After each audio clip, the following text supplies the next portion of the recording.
अन्ताणं नमो सिद्धाणं नमो आयर्याणं नमो उवज्रायाणं नमो लोये सवसाहुणं येषु पञ्चनमुकारो सर्वपावपणासनो मङ्गलानं च सर्वेशिं परमं वै मङ्गलं मङ्गलानं च सर्वेशिं परमं वै मङ्गलम् धम्मो मङ्गलमुखिथम् अहिंसा संयमोत्तवो देवावित्तं नमसन्ति यशरम्यशयामणो यादुमशगुफेषु भौमरो अव्ययैरसं नयपुफं किलामि सोयपिणेयपयं ये मयि समयमुता जेलोये सन्ति साउणो विहङ्गमवगुफेषु दानवत्ति शनिरया वयं च वित्तिं लभमो नयको युवमयीम् आगणेशुरियन्ते कुफेषु भमराजः मोगारसमबुद्धा ये भवन्ति अनिश्चया नानापिण्डरया दन्ता तेन मुच्यन्ते साउणो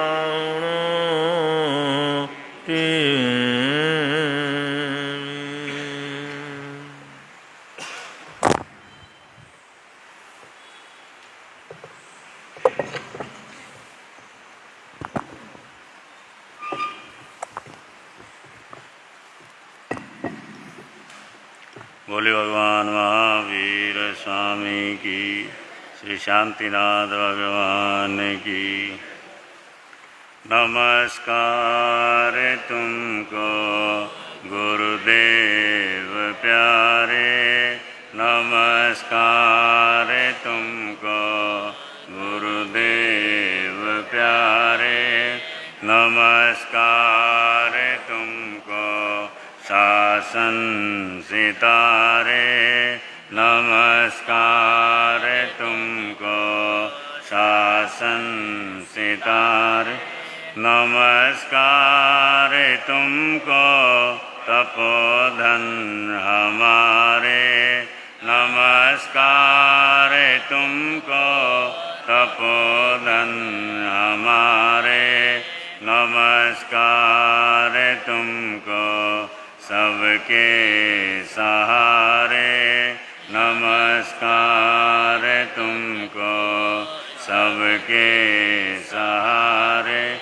नमस्कार तुमको माँ जान की जाया, नमस्कार तुमको माँ जान की, नमस्कार तुमको ख्याल सिंह के राया, नमस्कार तुमको ख्याल सिंह के राया, नमस्कार तुमको भीष्म पिता कहाए, नमस्कार तुमको भीष्म पिता कहाए, नमस्कार तुमको राजऋषि सहाय, नमस्कार तुमको राजऋषि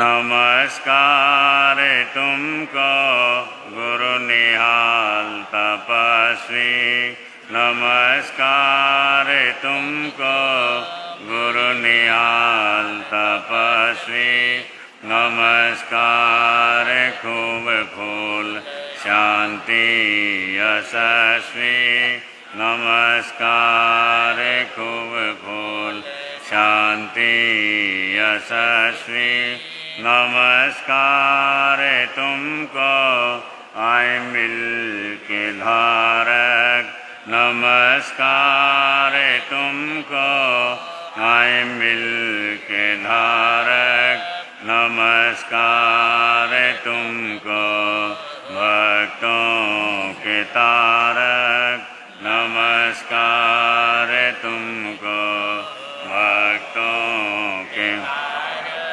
नमस्कार तुमको गुरु सुमति के दाता नमस्कार तुमको गुरु सुमति के दाता नमस्कार तुमको मंगल पाठ प्रदाता नमस्कार तुमको मंगल पाठ प्रदाता नमस्कार तुमको हे मौनी विहारी नमस्कार तुमको हे मौनी विहारी नमस्कार तुमको महाव्रत धारी नमस्कार तुमको महाव्रत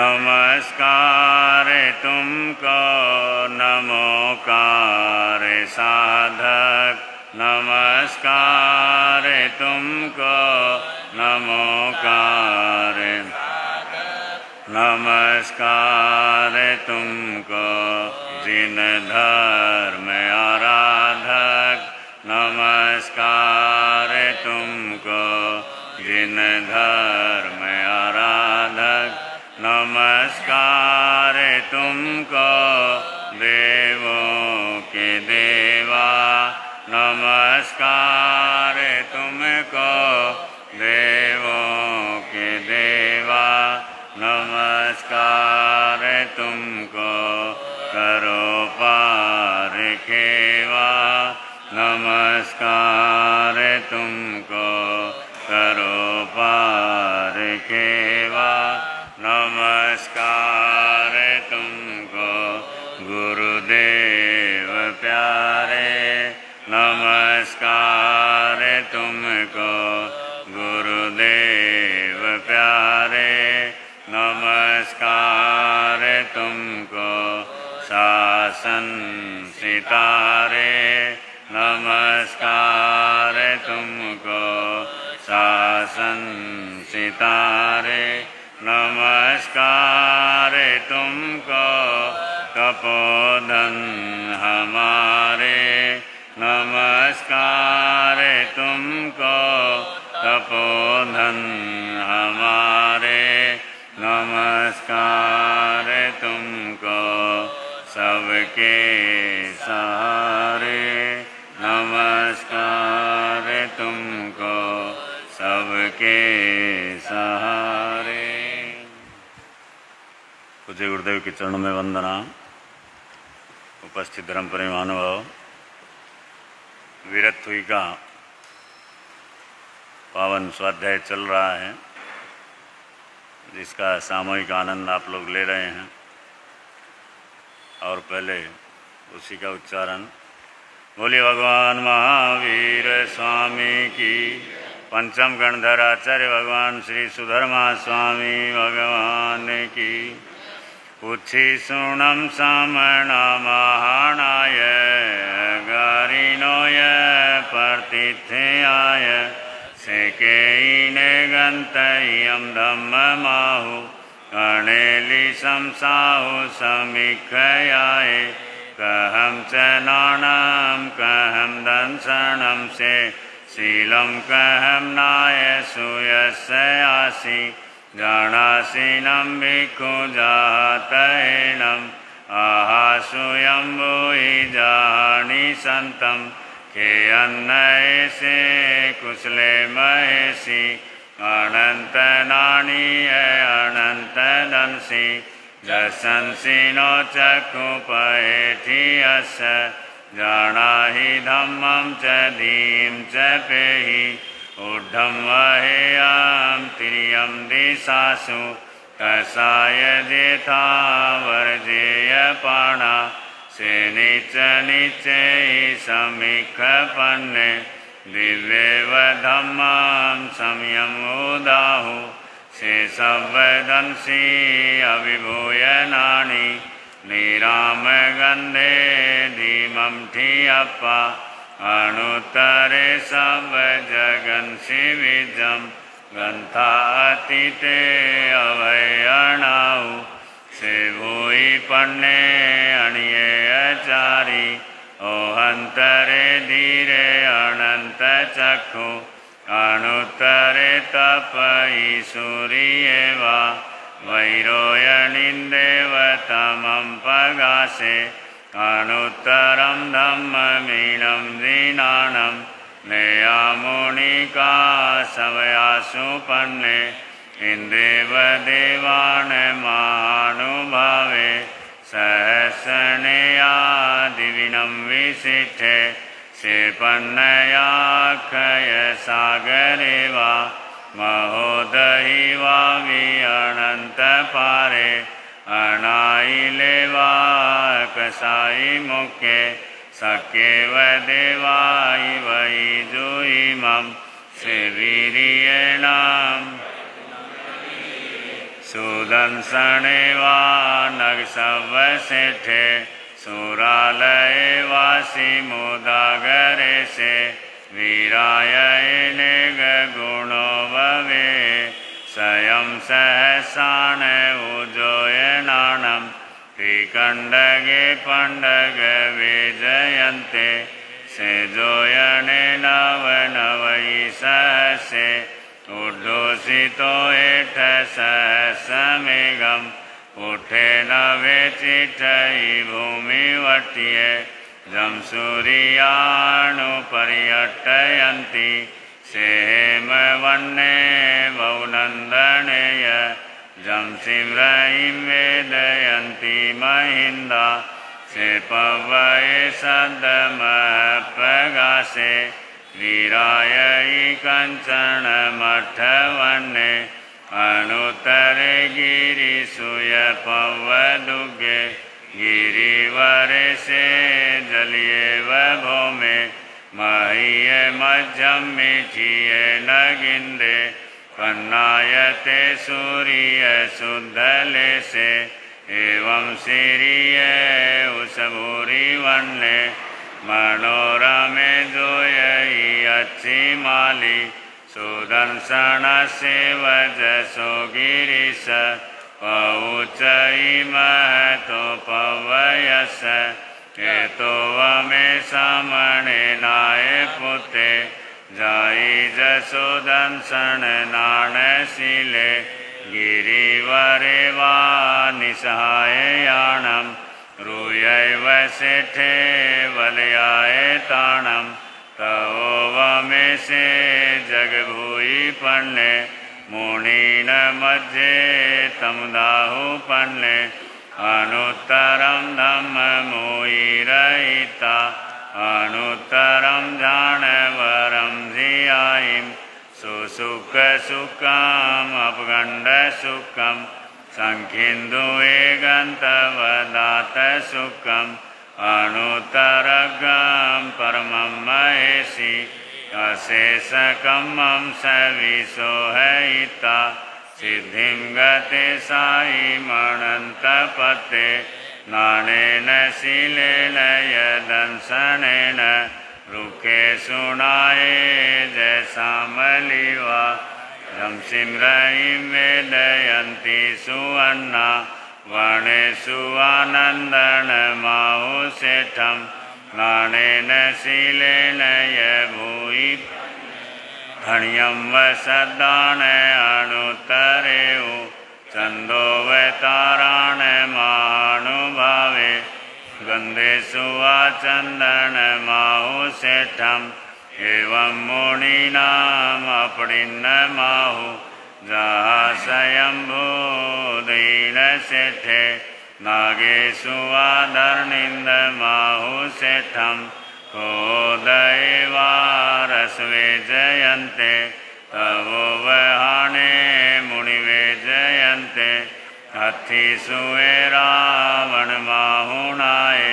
सिंहो मियाणम सलिलान गंगा पक्षी सुआगरुले वेणुदेवे निर्वाणवादी निहनाए पोते जोहे सुनाए जय विष सेने उफे सुआ जय अरविंद माहु खतीन सेठे जय दंत वाक्य ईसीन सेठे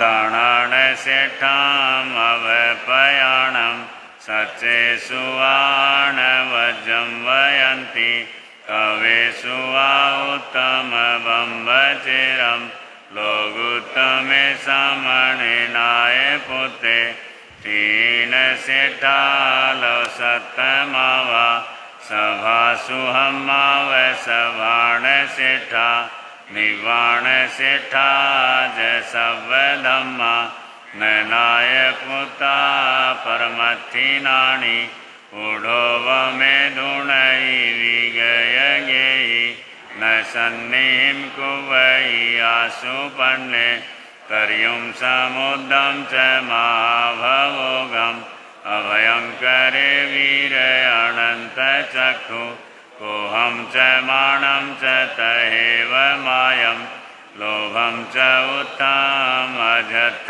दोषा एयानिवंतारहा महेशी न कुवई पावन कारवेयी किरिया किरियां वेणयानुवायम अन्नानियाणां पडियच्चठाणं से सव्वायाम ईवेयिता उवट्ठिये संयमदिहरायम शिवारियाइति सराई भत्तम उहाणवं दुःखखयठयाय लोगं विदितारं परं च सबं बभुवार्य सव्वारं सोचाय धम्ममर्हन्तवास्यं समाहियं अठपदो वशुद्धं तं सद्देहाणाय जनाणाौ इन्देव देवा हिव्यागमी सन्ति इन्देव देवा हिव्यागमी सन्ति तिवे आगमे तिवे पढ़ते तंजा सुत्तागमे अथागमे तदुभयागमे व श्री ज्ञान के विषय जो कोई अति चार लगाते हैं लो जम्बाइदम बच्चा मीनम क्रम चक्रम पैणम विनयनम दोगिणम घोषिणम सुट्ठु दिनम दुट्ठु पड़ीछम काले को सुझाव काले न को सुझाव सज्जायम सज्जायम सज्जायम न सज्जायम भणता गुणता विचारता ज्ञान और ज्ञानवंत पुरुषों की है विनय आसाधना है भक्ति हुई तो बारंबार तस्मिच्छामि दुक्कड़म। पूज्य गुरुदेव के सानिध्य में निरंतर धर्म ध्यान का आनंद आप लोग ले रहे हैं। प्रवचन श्रृंखला चल रही है और पिछले कुछ दिनों से उच्चीषणम का स्वाध्याय और संक्षेप में विवेचन आप लोग सुन रहे हैं। और ऐसे महापुरुषों के वचन जो 14 पुरव 4 ज्ञान के धारी केवली नहीं पर केवली सरीखे ऐसे हमारे आराध्य उन महापुरुषों के जिनके वचनों के आधार पर ये हमारी जिन शासन की गौरवशाली परंपरा चल रही और उसी वाणी का निरंतर हम लोग रसास्वादन कर रहे हैं और एकांत आत्महित के लिए। क्योंकि संसार में सुख दुख व्यक्ति के साथ लगे रहते हैं। जब तक केवल ज्ञान, केवल दर्शन की प्राप्ति नहीं होती या चार घाती कर्म नहीं टूटते, तब तक ये अवस्थाएं चलती रहती। स्वयं हमारे आराध्य प्रभु महावीर का जीवन हम देखते हैं, उनके साधना काल की चर्या कितनी कठोर। क्योंकि कई लोग आकर के संतों के सामने बोलते हैं, महाराज इस जीवन में हमने किसी का बुरा नहीं किया, किसी के साथ गलत नहीं किया, फिर भी हमारे सामने इतनी परेशानियां क्यों आ रही।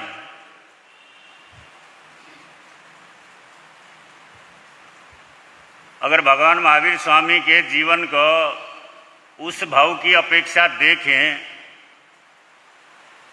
वो 30 वर्ष जो महलों में रहे, माँ बाप के साथ रहे, भाई बहनों के साथ रहे या परिवार में रहे,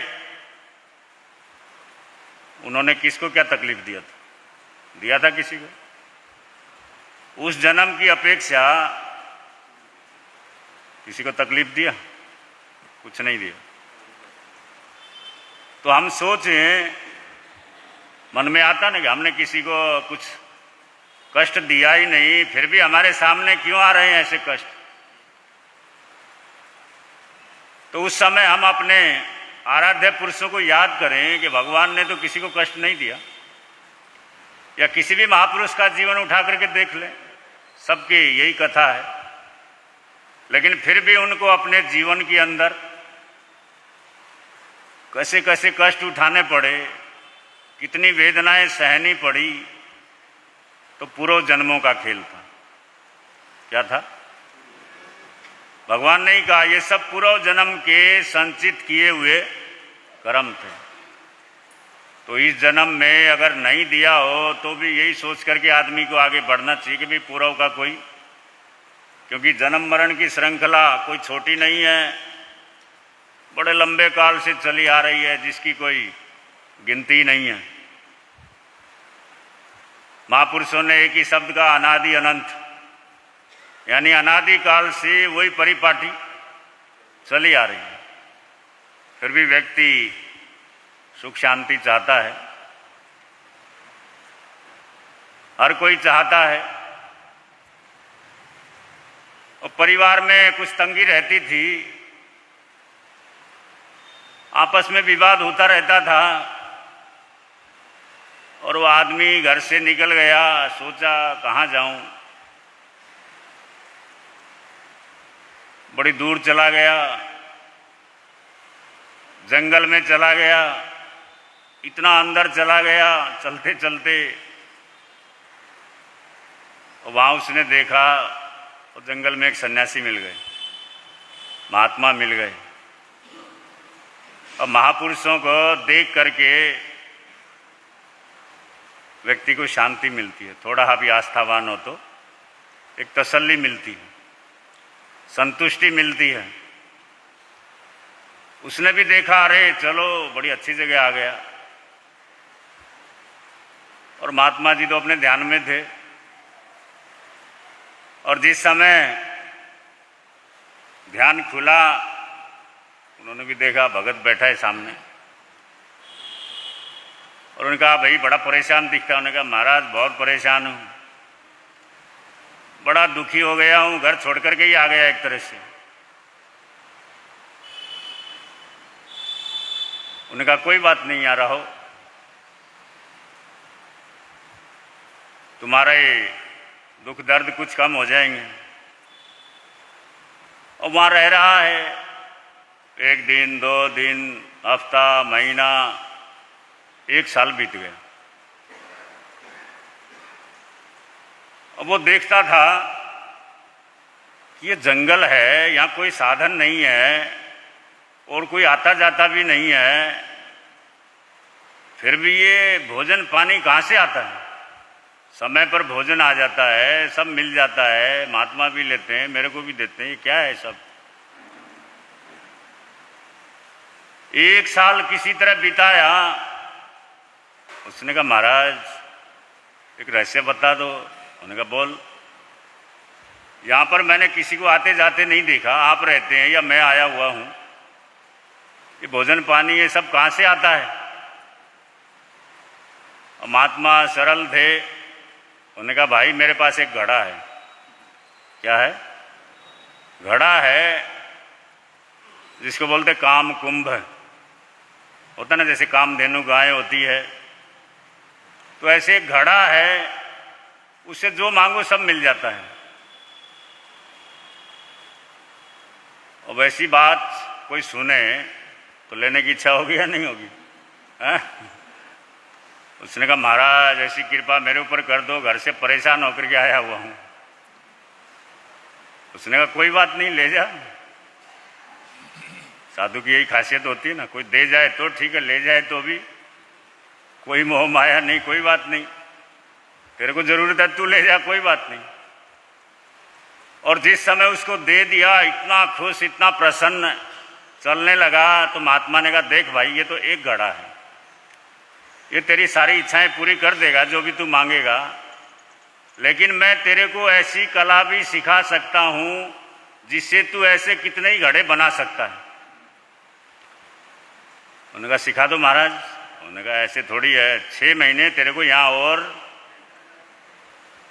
अब वो ऐसा घड़ा मिल गया था। उन्होंने कहा महाराज 6 महीने कौन और इंतजार करेगा, घरवाली पहले ही लड़ झगड़ के आया हूँ मैं, तो कितना परेशान हो रहे होंगे घर वाले, ये वो। उन्होंने कहा महात्मा जी एक ही बहुत है मेरे को तो।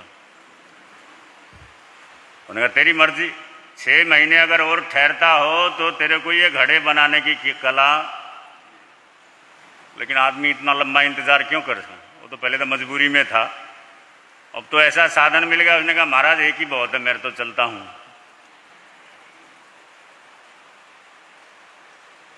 और जिस समय घर आया इतने दिनों के बाद, घर वाले भी परेशान थे।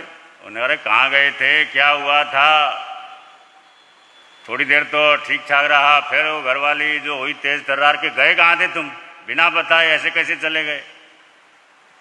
और जिस समय वो गर्म होने, उन्होंने कहा भगवान शांत रहे, ऐसी चीज लेके आया तू खुश हो जाएगी। उन्होंने कहा क्या? उन्होंने कहा घड़ा लेकर के आया। उन्होंने क्या घड़ा है?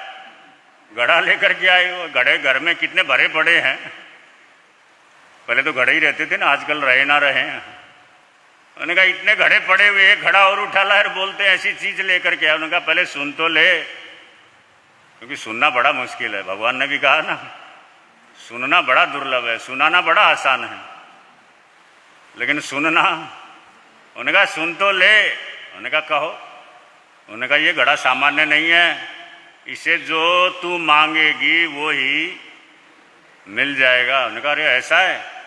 और जिस समय लिया, कुछ चीजें मांगी, तुरंत हाजिर। अब ऐसी चीज कोई ला करके दे तो सब खुश होंगे ही। इतनी प्रसन्नता, इतनी खुशी हुई, और जो मांगते अपना मिल जाता, जो मांगते मिल जाता।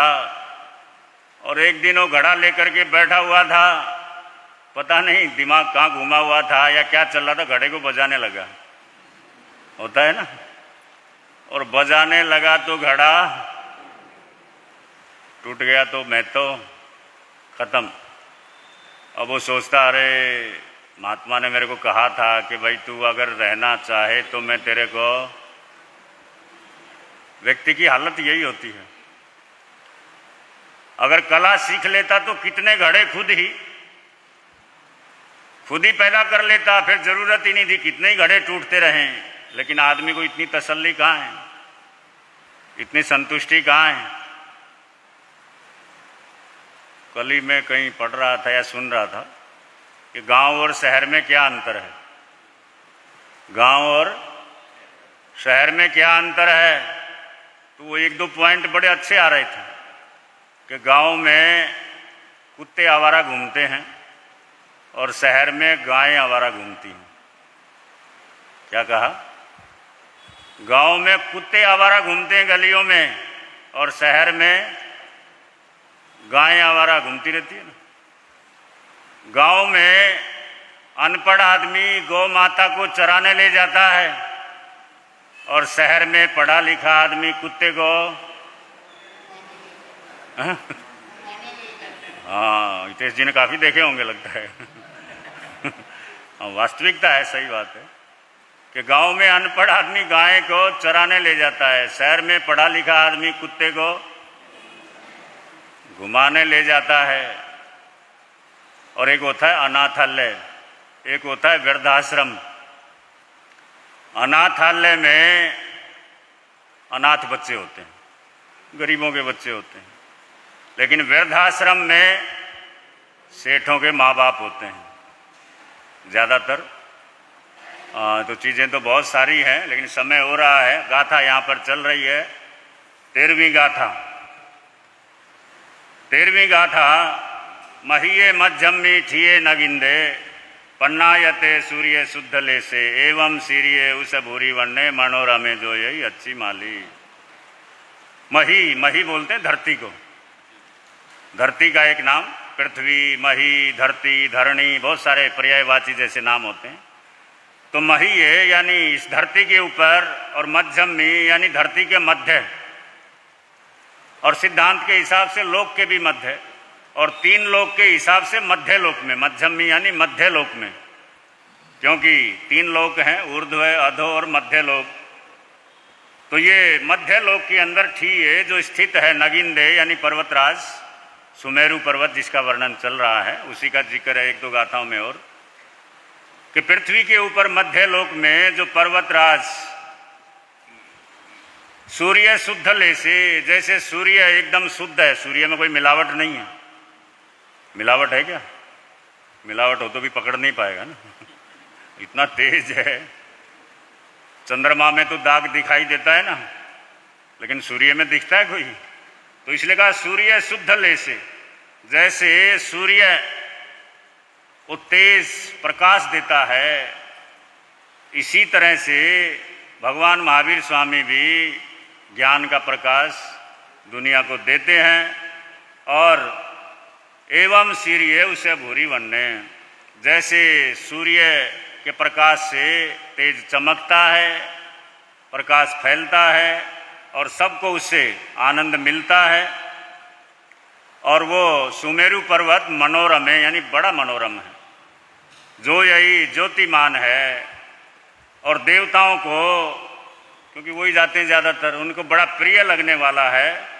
तो जैसे सुमेरु पर्वत की अनेक विशेषताएं हैं, ऐसे हमारे आराध्य प्रभु भी अपने साधु साध्वियों के मध्य में सुमेरु पर्वत के समान अनेक गुणों के धारी हैं। जैसे सूर्य के समान हो सुमेरु भी चमकता है, ऐसे ही भगवान अपने ज्ञान से, केवल ज्ञान के प्रकाश से दुनिया को प्रकाश देते हैं, ज्ञान देते हैं। ऐसे हमारे आराध्य प्रभु महावीर हैं, जिनका गुणानुवाद चल रहा है। समय हो रहा है, इन्हीं मंगल कामनाओं के साथ बोलिए भगवान महावीर।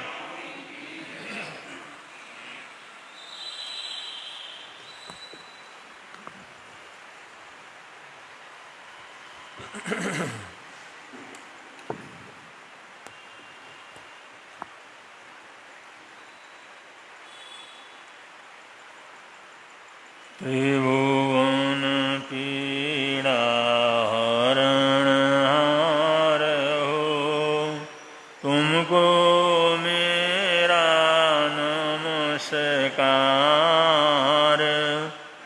सर्व जगत के अलंकार, प्रणाम तुम्हें मेरा हर बार। 3 जगत के नाथ आपके, चरणों में जाऊं बलिहार। भवसागर के शोषण करता, तुमको वंदन बारंबार। भवसागर के शोषण करता, तुमको तुमको वंदन बारंबार।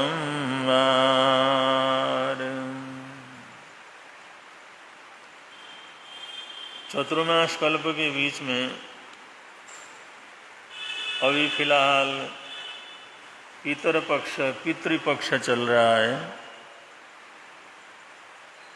जिसमें अलग अलग तरीके से अपने पितरों का, पुरखों का स्मरण किया जाता है, उनकी सेवा भक्ति की जाती है, उनको याद किया जाता है, या उनके आदर्श जीवन को अपनाने की प्रतिज्ञा की जाती है। अपने घर परिवार के सभी लोगों को उन बुजुर्गों का, पुरखों का परिचय करवाया जाता है, जिन्होंने अपने जीवन में बहुत कुछ करके परिवार की समृद्धि को बढ़ाया है, उसको आगे बढ़ाया है। या जो पितृपक्ष का ये भी तात्पर्य है कि बड़े बुजुर्गों का आदर करना, सम्मान करना, उनकी भावनाओं को समझना, उनकी ज़रूरतों को समझना। कोई वृद्ध हैं, लाचार हैं, बीमार हैं, वास्तव के अंदर हमारे पितर तो वही हैं जिनको सेवा की ज़रूरत है, और जो संसार को छोड़ करके चले गए, दूसरे भव की यात्रा के अंदर चले गए, उनका तो स्मरण किया जाता है। उनको कोई हम सेवा तो कुछ कर नहीं सकते, उनको कोई खिलाना पिलाना यान त्यान करना, जैसे कि कुछ परंपराएं सनातनी परंपराओं के अंदर है, पिंडदान दो, खीर बना करके दो, उनको समर्पित करो, उनके नाम से समर्पित करो, उनको खाना मिल जाएगा, पानी चढ़ाओ तो उनकी प्यास बुझ जाएगी। ये तो एक बहुत ही सामान्य रूप से लोगों को समझाने के लिए एक रूपरेखा तैयार की गई है। और जो लोग जो कुछ भी करना था अच्छा बुरा करके चले गए हैं, उनका स्मरण करते हैं, उनके गुणों को स्मरण करते हैं, उनके जीवन की कुर्बानियों को स्मरण करते हैं, उनका आदर सत्कार करते हैं, इतना बहुत है। ये चीज़ अगर हम आगे आने वाले अपने बच्चों को बतलाते हैं, तुम्हारे दादा, तुम्हारे परदादा, तुम्हारे खानदान में या तुम्हारे जो भी इष्ट देव थे, कुलदेव कुलदेवियाँ जिनको कहते हैं, कैसे बने, कैसा उनका जीवन था, क्या घटनाएं घटी, अगर ये सब जानकारी होती है, ये जानकारी देते हैं, ये बोध देते हैं, तो यही पितर पक्ष का एक विशेष महत्व होता है। लेकिन जिनको खिलाने की ज़रूरत है, पिलाने की ज़रूरत है, दवाई बूटी की ज़रूरत है, सहारे की ज़रूरत है, सेवा की ज़रूरत है, वो पितर तो हमारे घर के अंदर मौजूद हैं। जो हमारे घर में दादा दादी हैं, माता पिता हैं, वृद्ध अवस्था के अंदर हैं, अशक्त अवस्था के अंदर हैं, बीमार अवस्था के अंदर हैं, उनका भरपूर ध्यान रखना, उनकी आत्मा को तसल्ली देना, ये सबसे बड़ा पितर पक्ष का लक्ष्य है कि उनका हम ख्याल रखें। पहले बोल सकते थे, अब बोल नहीं सकते। पहले जो इच्छाएं खा सकते थे, अब खा नहीं सकते। पहले समर्थ थे, सबका पालन करते थे, अब वो लाचार हैं। पहले सबको लेकर के चलते थे, अब उनको सहारे की ज़रूरत है। तो उस ज़रूरत को तहे दिल से समझना और समझ करके उनकी सेवा करना, उनका सहयोग करना, उनको साता पहुंचाना, उनकी आत्मा प्रसन्न हो ऐसा प्रयत्न करना, ये वास्तव में श्राद्ध है, वास्तव में सेवा है, वास्तव में पितृपक्ष का मतलब है। अगर ऐसा करते हैं तो ये हमारे जीवन के अंदर सार्थक होता है। और ऐसे अपने अड़ोस पड़ोस में भी हो सकते हैं। कोई अपने ही माता पिता हो, उनका ही नहीं, वो भी पितर ही लोग कहलाते हैं, अड़ोस पड़ोस में हैं, और उनका कोई सहारा नहीं है, कोई देखने वाला नहीं है, कोई संभालने वाला नहीं है। पहले वो समर्थ थे, सब कुछ करते थे, अब कुछ कर नहीं सकते हैं। ऐसे लोगों का भी ध्यान रखना, ऐसे लोगों की भी खबर लेना, ऐसे लोगों को भी अगर कोई ज़रूरत है तो उस ज़रूरत को पूरा करने का प्रयत्न करना, ये पितरों के श्राद्ध का, सेवा का सबसे बड़ा अर्थ क्या होता है, सिद्ध होता है। अगर ऐसा कर सकें तो ये पितर पक्ष मनाना हमारे जीवन के अंदर सार्थक सिद्ध होता है और ऐसा करना चाहिए। आज ये प्रवृत्ति थोड़ी बहुत कम होती चली जा रही है। वृद्धावस्था के अंदर जो उनकी हालात होती है, लाचार होते हैं तो जैसे उनकी हालात होती है, उनकी आत्मा तरसती है, उनकी आत्मा से अगर बद्दुआ निकलती है, उनकी आंखों से आंसू झरते हैं, तो ये बहुत बड़े कुल परंपरा के लिए, अपने जीवन के लिए बहुत बड़ा दुर्भाग्य सिद्ध होने वाला होता है, हमारे सौभाग्य को नष्ट करने वाला होता है। इसलिए बड़ों की दुआ लेना, बड़ों का आशीर्वाद लेना, ये पितृपक्ष का सबसे बड़ा अर्थ क्या करता है होता है। ये 15 दिन में हम ऐसी शिक्षा लें, ऐसा प्रयत्न करें, ऐसा उदाहरण प्रस्तुत करें, साल भर हमारा वो प्रवृत्ति, उसी प्रकार की प्रवृत्ति चले और घर परिवार के लोग भी इस बात को सीख करके अपने जीवन को सार्थक बनाने का प्रयत्न करें। ये पितर पक्ष का 16 श्राद्ध का वास्तव के अंदर क्या है, मकसद है। लेकिन ऐसा तो लोग बहुत कम करते हैं। मरे हुए उन लोगों के लिए तो जरूर कुछ न कुछ करेंगे, लेकिन जो जिंदा हैं, जिनको जरूरत है, उनको पूछने की फुर्सत नहीं रहती है। पूजा पाठ के अंदर तो बहुत कुछ टाइम लगा देते हैं, लेकिन ऐसे बुजुर्गों के पास बैठ करके उनकी सेवा करने का ये कोई थोड़े लोग ही क्या करते हैं, ध्यान रखते हैं। तो ये सब हमारे जीवन के अंदर एक सार्थक परंपरा चले, एक उपयोगी परंपरा चले, इसलिए पितर पक्ष की परंपरा चली है कि इसमें अपने घर के बड़े बुजुर्ग, बीमार और लाचार, उनका ध्यान हर हालात के अंदर रखना चाहिए। इससे इंसान की पुण्यमानी बढ़ती है। अगर ऐसा करते हैं तो हमारे जीवन का सौभाग्य बढ़ता है, लक्ष्मी की वृद्धि होती है, सभी प्रकार की सफलताएं प्राप्त होती हैं और सभी प्रकार की हमारी मनोकामनाएं पूरी होती हैं। अगर थोड़ा सा भी ये पितृपक्ष को धारण करने का, इसका पालन करने का अभ्यास करते हैं तो ऐसी शिक्षा अपने बच्चों को, बहुओं को, बेटों को देना चाहिए। भाई दुनिया भर के लिए टाइम देते हो तो अपने बड़े बुजुर्गों का भी ख्याल रखो, उनके पास भी जा कर के बैठो, उनसे भी कोई सीख ले लो, उनकी भी कोई सेवा करो, उनकी भी कोई दुआ ले लो, उनके चरण छुओ, उनका आशीर्वाद लो। यही आशीर्वाद है जो दुनिया के अंदर हर हालात के अंदर फलता है, हर हालात के अंदर हमारे को शांति देता है, अमन चैन देता है, जीवन के अंदर सफलता प्रदान करता है। ये उन लाचार बड़े बुजुर्गों की सेवा करना, उनकी आत्मा को शांति पहुंचाना, यही पितृपक्ष का विशेष रूप से मकसद होता है। और हम चल रहे हैं, हम जो धार्मिक चीज़ों से जुड़े हुए हैं, ये जो हमारे को संस्कार मिल रहे हैं, ये संस्कार भी बहुत से आचार्यों के माध्यम से, बहुत से गुरुओं के माध्यम से, बहुत सी गुरु परंपराओं के माध्यम से आज हमारे को जैन धर्म मिला है, जैन धर्म के संस्कार मिले हैं, कुछ न कुछ जानने का, सुनने का मौका मिला है। शाकाहारी रहने का हमारे को बचपन से ही अभ्यास हुआ है, वरना इंसान जिंदगी भर मांसाहार इतना करता है, एक शाकाहारी होने के लिए पता नहीं कितने वर्ष उसको लग जाते हैं, तब जा कर के कुछ मांस मच्छी वगैरह छोड़ लेता है। और हम तो कितने भाग्यशाली पुण्यशाली हैं, जन्म से ही किसी भी प्रकार के ऐसे बुरे खान पान के अंदर हम लोग नहीं जुड़े। ये सब हमारे बुजुर्गों की कृपा है, ये सब धार्मिक संस्कारों का परिणाम है, ये सब उन आचार्यों की कुर्बानियों का परिणाम है। ये भगवान महावीर स्वामी के स्थापित किए हुए इस संज्ञा का परिणाम है। बिना परिश्रम के हमारे को जन्म से ही अच्छे से अच्छा इंसान होने का हमारे को सौभाग्य प्राप्त हुआ। न जुआ खेलते हैं, न जो चोरी चकारी करते हैं, न ऐसे बुरा झूठ बोलते हैं। बुरे काम करते हुए हमारे मन के अंदर डर पैदा होता है, और बुरे काम करते हैं तो उसके अंदर पश्चाताप पैदा होता है। ये छोटी बात है, ये बहुत बड़ी बात है। वरना इंसान तो अपराध के ऊपर अपराध करता है, लेकिन कभी ध्यान भी रह रहता।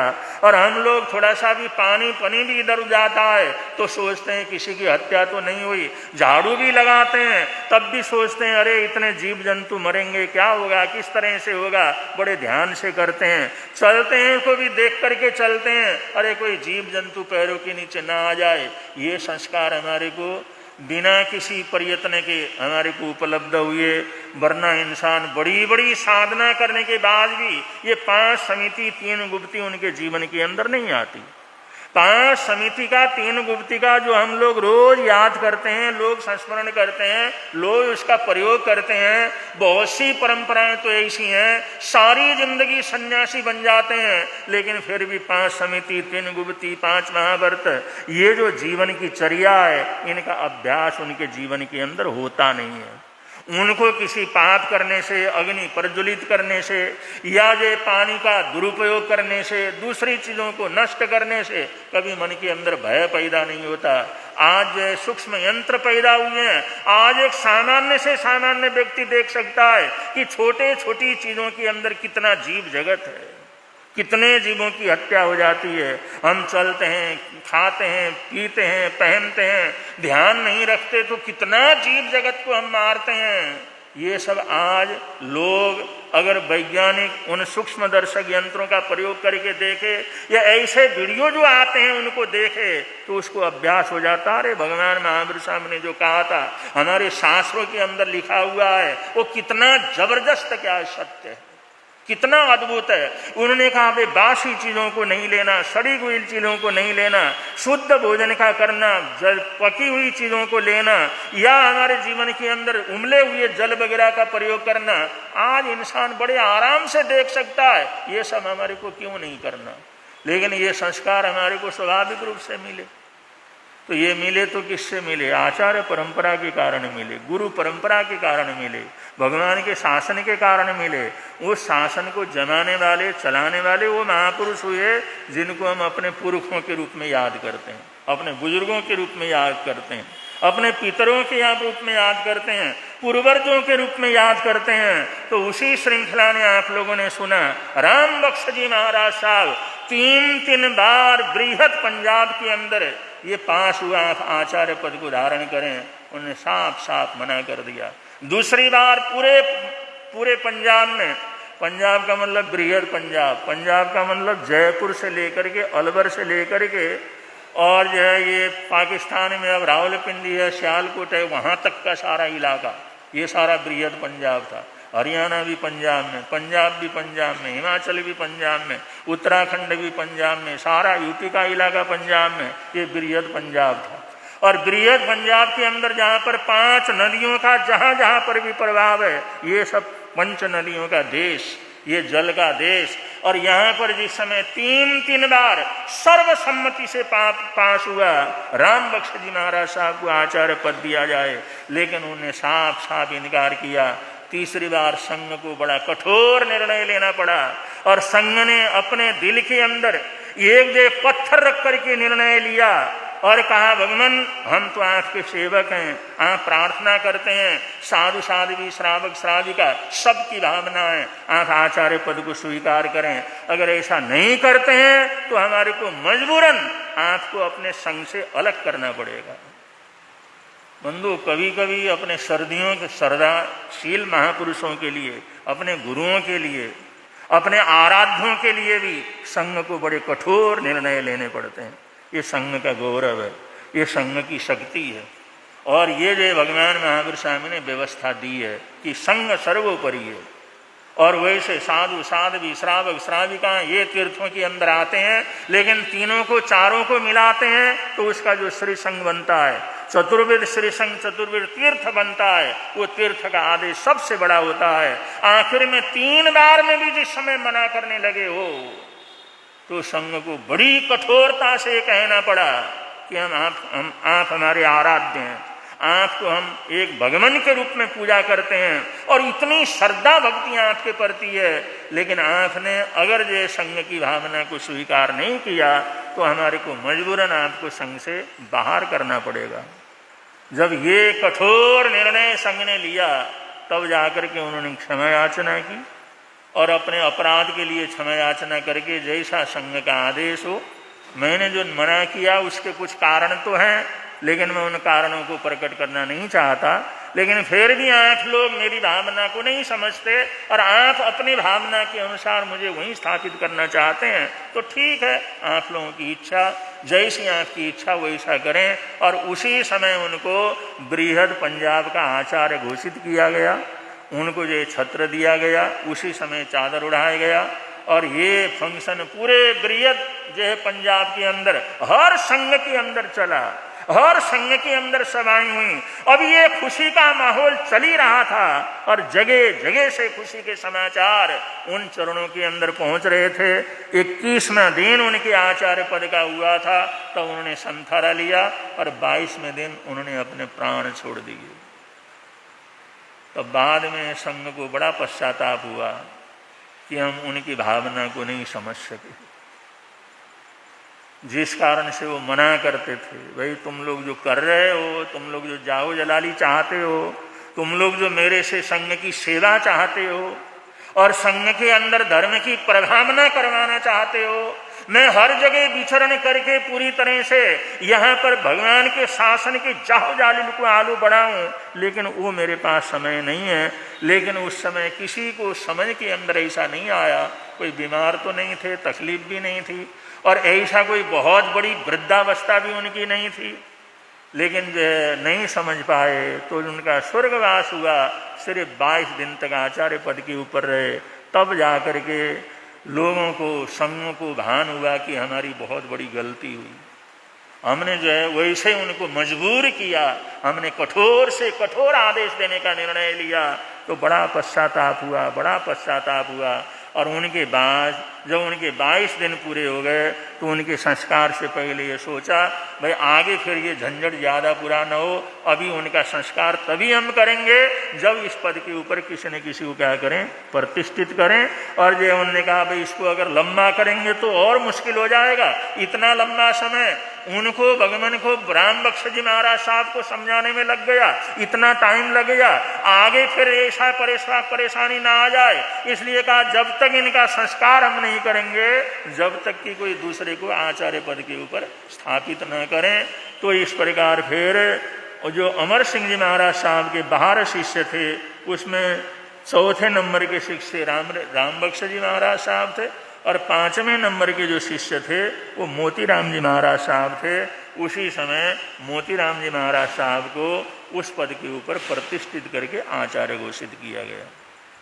तो ऐसे अमर सिंह जी महाराज साहब, उनके बाद राम बख्श जी महाराज साहब हुए। इतनी भद्रिक आत्मा थी, अलवर में जन्म हुआ था, सब घटना आपको बतलाया, बचपन से ही कैसी विरक्त आत्मा थी। उसके बाद जो है मोतीराम जी महाराज साहब को आचार्य बनाया और मोतीराम जी महाराज साहब की परंपरा में ही, वो शिष्य परंपरा में फिर आत्माराम जी महाराज साहब वगैरह हुए। फिर आज हमारे आचार्य जो शिव मुनि जी महाराज साहब हैं, ये सब मोतीराम जी महाराज साहब की परंपरा से ही हैं, वो आचार्य हैं। तो जो इस प्रकार ये हमारे पंजाब की परंपरा क्या करती है, हमारे पुरखों की चलती है।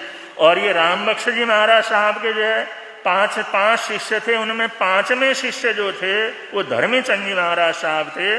और धर्मीचंद जी महाराज साहब के 2 शिष्य हुए, शिव दयाल जी महाराज और सोहनलाल जी महाराज साहब। वो सोहनलाल जी महाराज साहब मोतीराम जी महाराज साहब के बाद आचार्य बने।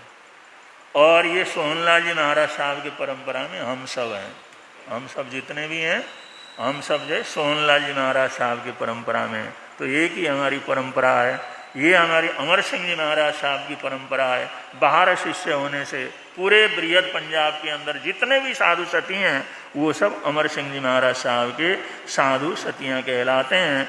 और ये मोतीराम जी महाराज साहब के बाद जो आचार्य बने वो आचार्य सम्राट श्री सोहनलाल जी महाराज साहब क्या हुए, आचार्य बने। ये सियालकोट के रहने वाले थे। मथुरा दास जी उनके जो पिताजी थे, लक्ष्मी देवी उनकी माता थीं। और वो अमर सिंह जी महाराज साहब के बाहरवर्ती श्रावक थे। अमर सिंह जी महाराज साहब के चरणों में मथुरा दास जी ने श्रावक शाह ने बाहरवर्तों को धारण किया हुआ था। ये बाहरवर्ती श्रावक थे। ये बाहरवर्ती श्रावक के जीवन के अंदर वहाँ पर ये एक बच्चे का जो जन्म हुआ, उस बच्चे का नाम सोहनलाल क्या किया, रखा गया। वही आगे जा करके आचार्य बने, प्रधानाचार्य बने। और हमारा जो श्रवण संघ का सम्मेलन हुआ, उनके भी मूल आधार ये हैं। और उसके बाद सारे के सारे महापुरुष जुड़ करके फिर ये जो है श्रवण संघ की स्थापना हुई। श्रवण संघ को बनाने का निर्णय किया, उसमें सारे देश के संप्रदाय एक जगह पर लाने का प्रयत्न किया गया। इसका मूल आधार ये जो है सोहनलाल जी महाराज साहब ने प्रारंभ किया था। उसके बाद वो सारा काम पूरे देश के अंदर हुआ।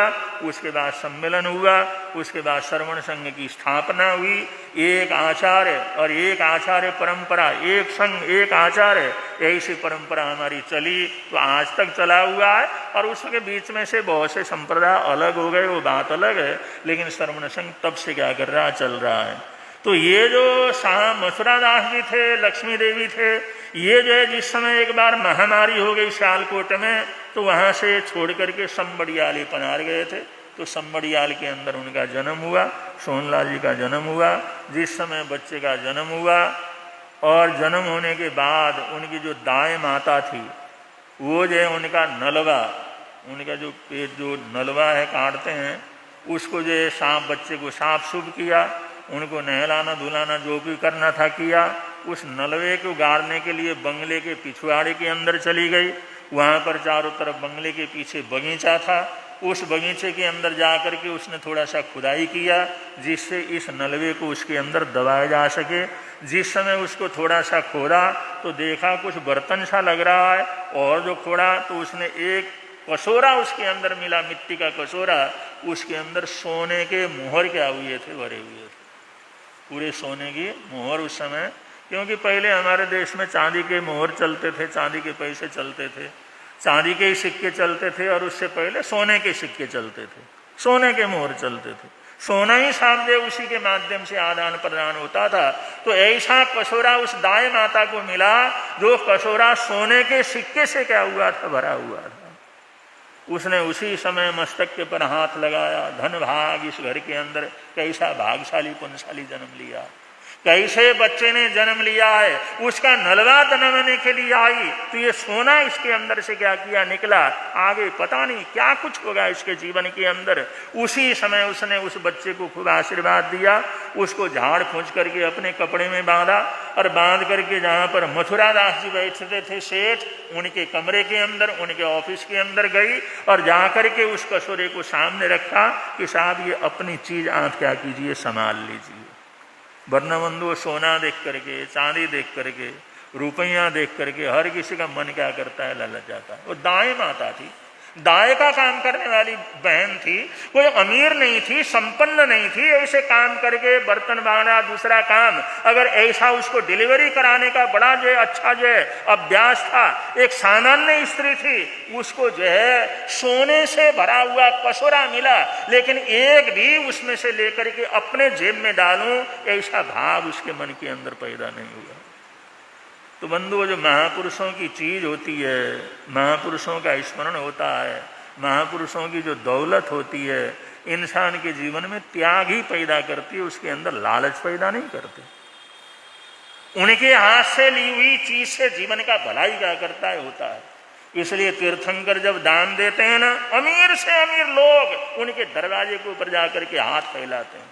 जब वर्षदान देते हैं, तीर्थंकर जिस समय वर्षदान देते हैं, उनके हाथ का लेना ये तो जीवन के लिए सबसे बड़ी सिद्धि है। अमीर से अमीर लोग, धनवान से धनवान लोग उनके चरणों में जाकर के जो है वो हाथ फैला करके लेते थे। क्योंकि महापुरुषों के हाथ से कोई चीज़ लेते हैं तो अद्भुत क्या करता है, होता है। वो जीवन को खराब नहीं करता, उससे व्यसन पैदा नहीं होते, बुरे भाव नहीं पैदा होते, उसे अच्छाई पैदा होती। अगर वो गरीब बहन, दाएं माता, ऐसा काम करने वाली, डिलीवरी कराने वाली, उसके पास कोई धन दौलत नहीं था, लेकिन उसके मन में एक बार भी नहीं आया, किसी ने देखा तो है, किसी तो पता नहीं, और रख लेती तो कौन पूछने वाला था, लेकिन नहीं, एक भी सिक्का सोने का उसमें से नहीं उठाया। ले जाकर के उसने मथुरा दास जी के सामने रखा कि अपनी चीज आप संभाल लीजिए, आपको बहुत बहुत बधाई हो, आपको बेटा हुआ। उसने बहुत जो आशीर्वाद दिया, और जिस समय का बेटा हुआ, चलो बधाई तो मैंने देना है, तू क्या लेकर के आई, ये आपकी चीजें आप संभाल लीजिए। उस कपड़े को जिस समय उठाया, झाड़ फूंक करके लाई थी, वो सोने के मोहर, सोने की अशरुफियाँ भरी हुई थी। मैंने कहा बहन ये मेरा कहाँ से, कब दिया मैंने तुम्हारे को, कैसे कहती है आँख का है? नहीं साजी आँख का, ये आँख की चीजें आप संभाल लीजिए इसको। और वो बच्चे की बनाइयां तो मैंने दी है, उसके तो आशीर्वाद मैंने दिया ही आपको। आपके घर के अंदर हमेशा हमेशा जाओ जलाली रहने वाली है। भाग्यशाली पुण्यशाली आत्मा ने जन्म लिया है, अद्भुत सम्राट ने आपके घर के अंदर जन्म लिया है। और ये आंख की अपनी चीज है, ये अपने पास क्या कीजिए, संभाल लीजिए। और मथुरा दास जी को कुछ समझ में नहीं आया, मैं कब दिया, कौन सा खाता निकालूं, कब जो है लिया था, ये कैसे लेकर के आई। मैंने कहा मैं लेकर के नहीं गई थी, लेकिन आंख की चीज है। उन्होंने कहा बता, जब तक नहीं बताएगी मैं इस पर हाथ भी नहीं लगाऊंगा। जब तक मेरे को तसल्ली नहीं होगी ना, ये मेरी चीज है, मैं हाथ नहीं लगाऊंगा। हम किसी की चीज को ऐसे लेते नहीं है, कोई लाख कहे हम लेते नहीं है, कहीं बीच में पड़ा हुआ तो भी उठाते नहीं है। हम लोग बाहरवर्ती श्रावक हैं, अगर रास्ते में पड़ा हुआ सोने चांदी कुछ भी पड़ा हुआ तो भी हम अपने हाथ से नहीं उठाते। तो ये हम कैसे लेंगे, जब तक हमारे को तसल्ली नहीं होगी, ये हमारी चीज नहीं है, तब तक हम नहीं लेते, क्योंकि हम बाहरवर्ती श्रावक हैं, हमने मर्यादाएं की हुई हैं। तो बंधु, व्रत धारण करने का ऐसा प्रभाव होता है। अगला सोने का भरा हुआ, सोने के सिक्के भरा हुआ कसुरा ला करके देता है, मान सम्मान से देता है। कहता हम बाहरवर्ती श्रावक हैं और हमारा होगा तो हम लेंगे, लेकिन जब तक हमारी को तसल्ली नहीं होगी, हमारा है हम क्या करेंगे, नहीं लेंगे। तुम पहले बताए हमारा कैसे है। तो उनका जो आंख की जमीन से निकलेगी, आंख का ही तो होगा। आंख की जमीन से जो भी निकलेगा, कोई पेड़ होगा, पौधा होगा, फूल होगा, जड़ी बूटी होगी, आंख के जमीन से जो निकलेगा आंख का ही तो होगा। वो तो आज तो ठीक है, लेकिन ये इसका क्या मतलब है। तो उसने बतलाया आंख का बेटा इतना भाग्यशाली पुण्यशाली है, उसकी सेवा करने का सबसे पहले पुण्य मिला। और मेरी तो खुशियों का कोई पारावार नहीं है। उसका नलवा दबाने के लिए पीछे बगीचे के अंदर गई थी और वहां पर खोदा, तो नलवा दबाने के लिए खोदा तो वहां पर ये सोने का भरा हुआ, सोने के असरफियों से भरा हुआ ये कसुरा मिला। ये आंख की जमीन से निकला है, आंख की चीज है, इसलिए आंख इसको क्या कर लें, संभाल लें। मथुरा दास जी की आंखों में आंसू आए। गरीब हो तो ऐसा हो, जरूरतमंद हो तो ऐसा हो। इस बहन को किसी ने देखा नहीं, इसको दिया, प्रकृति ने दिया, पृथ्वी ने दिया, लेकिन फिर भी इसकी ईमानदारी, इतनी आंखों में आंसू आए। उन्होंने जेब के अंदर हाथ डाले, जितने कुछ सिक्के निकले और कुछ निकला, वो हाथ इसमें डाला, इसमें डाला, उसी के अंदर भरा, फिर डाला, उसी के अंदर भरा, फिर दोनों हाथ से उसको लेकर के कहा बहन ये तेरी दौलत है, ये मेरी दौलत नहीं है। जिसकी तूने सेवा की है, सबसे पहले हाथ लगाया, सबसे पहले उसकी सफाई की, सबसे पहले जिस बच्चे की तूने सेवा की, उस बच्चे ने तुम्हारे को उपहार दिया। ये मेरा नहीं है, इसके ऊपर मेरा हक नहीं है। अगर मेरा होता तो पता नहीं कितने बार हमने जुताइयां की, कितने बार खुदाई की, कितने बार हमने बगीचे के अंदर काम किया, हमारे को तो मिला नहीं, तेरे को मिला। तूने सेवा की इसलिए मिला, उस बच्चे का अनुदान है, इसलिए उससे ज्यादा और भर करके उसको क्या दिया, ये तुम क्या करो, लेकर के जाओ। तो बंधु, सेठ हो तो ऐसा हो और गरीब हो तो ऐसा हो। इसी का नाम हिंदुस्तान है, इसी का नाम भारतवर्ष है, इसी का नाम सोने की चिड़िया है। जहां पर गरीब था वो भी संतुष्टि था, और अमीर से अमीर था उसके अंदर भी किसी प्रकार का लोभ और लालच नहीं था। ये संतोष की दौलत, ये सबसे बड़ी दौलत है। ऐसे दौलतवान थे हमारे पुरखे, हमारे आराध्य। हम जिस परंपरा के अंदर जन्म लिए हैं, जहाँ से हमारे को संस्कार मिले हैं, ऐसे उन्होंने, जिस बहन ने सबसे पहले सेवा की, उसको जिंदगी भर के लिए वो सोनलाल जी महाराज की आत्मा ने उनको माला माल क्या किया, कर दिया। और उसने जिंदगी के अंदर क्या कुछ किया होगा, ये तो आने वाले समय के अंदर क्या करेंगे, बतलाएंगे। आज हमारी धर्मसभा में ठेठ राजस्थान से, मारवाड़ से, और राजस्थान दो हिस्से में, एक मेवाड़ और एक मारवाड़। और मेवाड़ और मारवाड़ का इतिहास अपने आप में बड़ा अद्भुत है। और मेवाड़ी लोग फिर भी सामान्य रहते हैं, लेकिन मारवाड़ी लोग तो राजा की तरह लगते हैं। ये लोग दरबारी काम करते हैं, राजा की तरह लगते हैं। इनका खाना पीना पहनना, घर में कुछ भी न हो तो बाहर से ऐसे लगेंगे जैसे राजा महाराजा सेठ साहूकार। और अद्भुत संपदा रहती है मारवाड़ियों के बीच में। और मारवाड़ी जहां जाता है, कुछ भी नहीं हो, वहीं पर करोड़ों की संपत्ति क्या कर लेता है, बना लेता है। तो मारवाड़ से, मारवाड़ का भी राजधानी पाली। और पाली आज भी बंधुओं, पाली के अंदर ऐसा है, आज भी संवत्सरी के परुषण के 8 दिन में पूरा बाजार बंद रहता है। यहाँ तो एक दिन बन करवाने के लिए एड्डी से चोटी तक का जो जोर लगाना पड़ता है, बार बार कहना पड़ता है, और उसके अंदर जो दस्तखत करवाने पड़ते हैं, बोलना पड़ता है। लेकिन ये पाली है जहाँ पर आज भी पर्युषणों के 8 दिन सारा बाजार पूरी तरह से बंद रहता है। और ये लोग मिठाई खूब खाते हैं। मारवाड़ी लोग खाने पीने वाला कौन है, खाना पीना पहनना इसी के अंदर खूब मस्त रहते हैं, दान पुण्य। और ये लोग खाते पीते मीठा मुट्ठा भी बहुत हैं, और बाजार तो रहता है इनके घर के आसपास। वो भट्टियां भी सारी की सारी बंद हो जाती हैं। वो कहते सेठों की जो पर्व है तो जो जितने भी मिठाइयाँ की भट्टियाँ हैं, ऐसे जो भट्टियाँ हैं, वो सारी की सारी भट्टियाँ भी पूरी की पूरी 8 दिन के लिए बंद रहती हैं, और वो भी धर्म ध्यान के अंदर रहते हैं। और ये क्षेत्र है जो है मरुधर केसरी मिश्रीमल जी महाराज साहब, और शेरे राजस्थान प्रवर्तक श्री जी महाराज साहब, रूपचंद जी महाराज साहब के शिष्य हैं ये लोग, उनका क्षेत्र है, उनका सींचा हुआ है। तो पाली से हमारा संघ आया हुआ है, नेमीचंद जी चोपड़ा उनकी अध्यक्षता में, वहाँ के अध्यक्ष मंत्री सभासद सभी लोग यहाँ पर आज हमारी धर्मसभा के अंदर आए हैं, हमारी बहुत बहुत मंगल कामनाएं देते हैं। ऐसे महाराष्ट्र से भी हमारे श्रावक लोग आए हुए हैं जिन्होंने खूब चतुर्मास और सेवा का लाभ लिया है। सबको बहुत बहुत मंगल कामनाएं सद्भावनाएं देते हैं। इन्हीं मंगल कामनाओं के साथ, इन्हीं सद्भावनाओं के साथ एक बात और आप लोगों ने याद रखना है, यहाँ पर 29 तारीख को रह जाए, हमारा रिश्तेदार बीमार हो जाए, हमारा अड़ोसड़ी पड़ोसी बीमार हो जाए, उसको खून की जरूरत पड़े, वो कूपन ले जा करके जो रक्त बैंक है जो उसके अंदर अगर ले जा करके देते हैं तो उतना का उतना खून वहाँ से फ्री के अंदर उसको मिल जाता है। लोग उसका उपयोग करते नहीं है। जानकारी होनी चाहिए, जिसने रक्तदान किया है, 1 यूनिट रक्तदान किया है, उसको कूपन मिला हुआ है। साल भर के अंदर किसी को भी जरूरत पड़े तो वो रक्त उनको वापिस क्या कर जाता है, मिल जाता है। और आजकल क्या है, कभी भी किसी को जरूरत पड़ सकती है, अपने को नहीं तो अपने परिवार में जरूरत पड़ सकती है, रिश्तेदारों में जरूरत पड़ती है, अड़ोसी पड़ोसियों को जरूरत पड़ती है। हमारे पास कूपन पड़ा हुआ है, हमने रक्तदान किया हुआ है, अगर वो कूपन हमारे पास हो, हम उनको देते हैं, भाई तुम जो ब्लड बैंक के अंदर जा करके दिखा दो। कूपन देखते ही जो ब्लड चाहिए, जो डॉक्टर ने लिखा हुआ, वो जो उसको जो है मिल जाता है, मुफ्त के अंदर मिल जाता है। देते हैं तो उनको मिलता है। तो ऐसे रक्तदान के शिविर के अंदर सब लोगों ने भाग लेना है, और घर परिवार के अंदर सबको बता देना है, जो जो दे सकते हैं सब ने देना है। ये गुरु निहाल युवक मंडल की तरफ से ये रक्तदान शिविर हर साल लगाया जाता है, 29 तारीख को है। उसका जरूर आप लोग ध्यान रखेंगे।